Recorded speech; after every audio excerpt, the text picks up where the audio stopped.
तरी चालेल, काही बिघडणार नाही.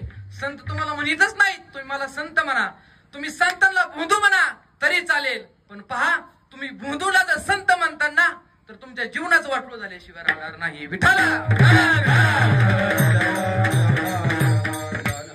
पहा, शब्दांकडे लक्ष द्या. संतांना तुम्ही संत म्हणू नका, काय म्हणा, भोंदू म्हणा, पण बिघडणार नाही. पण ज्या वेळेस तुम्ही भोंदूला जर संत म्हणताना तर तुमच्या जीवनाची अधोगती झाल्याशिवाय राहणार नाही. पहा, तुम्हाला दृष्टांताद्वारा पटवून देतो. श्रीमद भागवतामध्ये चला, गेले का भागवतात? भागवतामध्ये गेल्यानंतर त्या ठिकाणी राजा परीक्षितीने काय केलं? साधूला भोंदू म्हणून काय केलं? त्याच्या गळ्यामध्ये साप टाकला. साप टाकल्यानंतर महाराज काय झालं? त्याच्या मुलाने त्याला शाप दिला की तुला तक्षक नावाचा साप येऊन 7 दिवसामध्ये तुझा काय होईल? मृत्यू होईल. काय झालं? त्याने साधूला भोंदू म्हटला आणि काय केलं? साप गळ्यामध्ये टाकला. आता भागवतातून रामायणामध्ये या, आले का? कुठे? रामायणात. हा, रामायणातला प्रसंग आहे.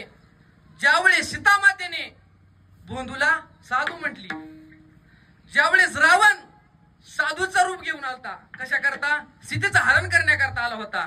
पण सीतेला कळलं का? नाही कळलं. त्यांनी काय केलं? भोंदूला साधू म्हटली. आणि पहा, भोंदूला साधू म्हटल्यानंतर काय झालं? जवळ असणारा देव काय झाला? दूर गेला. कशामुळे? भोंदूला साधू म्हटल्यामुळे. आणि पहा, परीक्षित राजाने साधूला भोंदू म्हटला, पण काय झालं? 7 दिवसामध्ये त्याला काय झालं?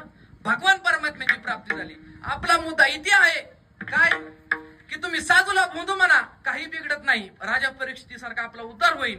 पण तुम्ही भोंदूला जर साधू म्हणताना, जगाच्या चालक मालकाची पत्नी कोण होती? सीता, साक्षात लक्ष्मी होती.